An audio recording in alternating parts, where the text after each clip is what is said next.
Salut tout le monde, j'espère que vous allez bien. Bienvenue sur ma chaîne YouTube et un autre vidéo tutoriel. Aujourd'hui, je vais vous montrer comment accélérer votre vitesse de lecture dans le logiciel DaVinci Resolve. Je vais te montrer comment améliorer ton expérience de montage, comment avoir une timeline fluide. Ultimement, je vais essayer de rendre votre expérience de montage vidéo plus agréable avec un logiciel qui va bien fonctionner. Bien évidemment, si tu as un ordinateur qui est extra vieux, les astuces que je vais te donner aujourd'hui, ça va pas changer. Ça ne fera pas de miracle en tout cas. Mais si tu as une machine relativement récente, les astuces que je vais te donner aujourd'hui, je peux te garantir que ça va améliorer ton sort, ça va améliorer ton expérience. Fait que bref, sans plus tarder, on va sauter dans le logiciel DaVinci Resolve puis je vais te montrer comment améliorer ta vitesse de lecture.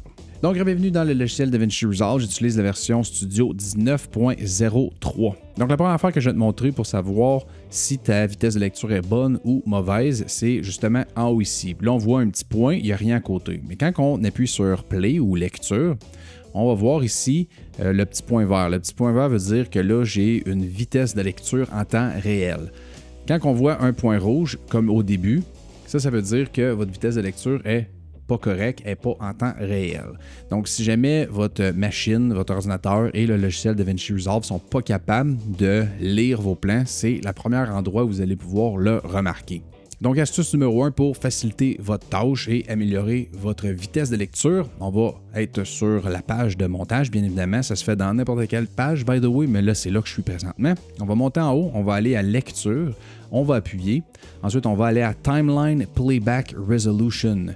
Ici, on a Full. Donc, si on a enregistré un plan en 4K et notre timeline est en 4K, Full veut dire qu'on va voir l'image à full résolution. Dans le fond, c'est simple. Si on s'en va à demi, on coupe la résolution en deux. Et quart, on va couper la résolution à un quart de sa du full potentiel. Donc ça, c'est le premier endroit. On va aller à quart. Donc comme vous voyez, quart, ça va vraiment réduire la résolution de votre plan, de votre image. Donc dans certains scénarios, ça peut être difficile de faire du montage, spécifiquement quand vient le temps de toucher à certains détails ou d'aller faire l'étalonnage. Mais si on fait juste écouter le son, on fait juste couper les grosses lignes, c'est une bonne méthode pour justement améliorer votre vitesse de lecture. Donc la deuxième astuce, ça va être de faire des caches, de faire des rendus. Donc pour faire ça, pour les activer, on va monter en haut. On s'en va encore une fois dans Lecture, on va descendre à Rendu. Ici, on a soit aucune, on a soit automatique ou utilisateur. Je vais vous expliquer lesquels font quoi. Donc aucune, bien évidemment, il n'y a aucune cache qui se fait. Automatique, ça veut dire que le logiciel va faire des caches, va faire des rendus pour tout ce qu'on a sur notre timeline. Utilisateur veut dire que c'est nous qui va contrôler qu'est-ce qui est caché ou qu'est-ce qui est rendu et qu'est-ce qui ne l'est pas. Il y a des avantages et des désavantages aux deux, bien évidemment. Donc, si on utilise automatique, on n'aura pas de problème de lecture parce que le logiciel DaVinci Resolve va cacher tout sur notre timeline. Donc, ultimement, c'est une bonne chose parce qu'on va avoir une bonne vitesse de lecture. Par contre, ça prend du temps à créer des caches, surtout si on a un gros et un long projet. Et les caches, bien évidemment, sont entreposées à quelque part sur notre ordinateur ou sur un disque dur externe et ça prend beaucoup de place. Donc, si vous travaillez sur un très gros projet, ça peut peut-être devenir très lourd pour votre ordinateur ou pour vos disque dur externe.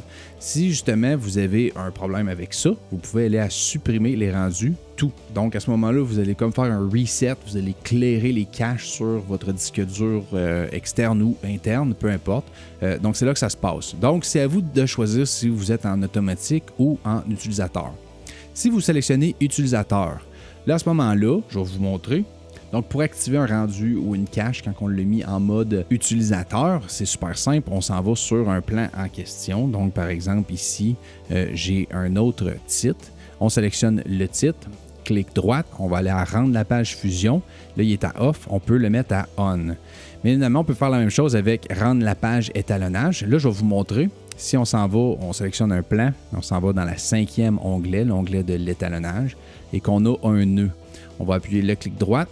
On va aller à rendre le nœud. On peut justement créer des caches ou des rendus pour des nœuds spécifiques. Donc là, il est à auto, donc il a probablement rendu. On va le mettre à off. Ensuite de ça, juste pour vous montrer, vu qu'on l'a enlevé, rendre le nœud, on va le remettre à on. Puis là, vous allez voir, il est devenu rouge. Donc ça veut dire que mon nœud est en train de rendre. Aussitôt que le rouge va être disparu, ça veut dire que ce nœud spécifique-là va avoir créé des caches au complet.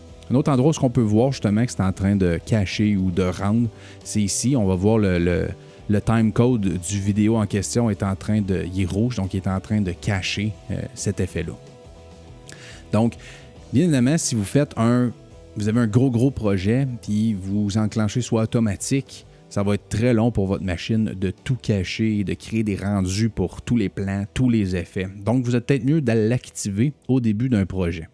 Donc, avant de parler de la troisième astuce pour améliorer votre vitesse de lecture dans le logiciel DaVinci Resolve, je vais juste profiter de cette occasion-là pour faire une petite plugin, puis ça va être de vous parler de la plateforme de musique audio. Mais au lieu de vous en parler live, je vais vous montrer le plan de ma dernière vidéo. Alright, je prends 10 secondes de ton temps pour te parler de la plateforme Audio. Audio, c'est une plateforme, un site internet qui va t'offrir des effets sonores et de la musique libre de droit. C'est une manière rapide d'augmenter la qualité de tes montages vidéo. Si tu passes dans le lien dans la description, tu vas m'encourager, tu vas supporter la chaîne YouTube. Mais en plus, si tu utilises le code promo SAVE70 sur ton abonnement pro de 1 an, tu vas avoir le droit à 70% de rabais. Donc, ça revient à 60 $ américains pour 1 an de musique et des effets sonores libres de droit. Ça veut dire 5 $ par mois. Ça, c'est moins cher qu'une pinte de bière au pub du coin. Je vous le suggère fortement.